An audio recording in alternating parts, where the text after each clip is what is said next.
ચક્કુ થોડું જ નાખવાનું અંદર, આખું ચક્કુ નહીં ઘુમાવી દેવાનું. કુડન થાય રહી છે ભાઈ, કેમ કપાય ને એ કુડન કરે છે. લઈએ તો હું અહીં ઘૂસી કાપ. હા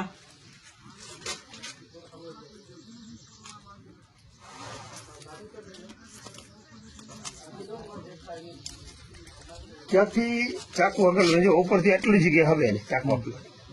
આ ધારી છે ને, જે ધારી આવી ઉભી આવે ને ધારી, ત્યાંથી ચક્કુ ઘુમાડવાનું.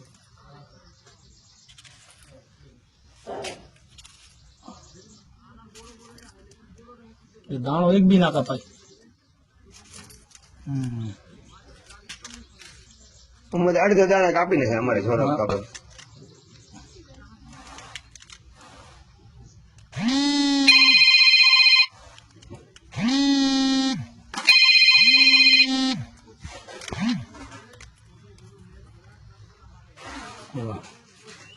વાહ બસ ચાલે જરા જોઈ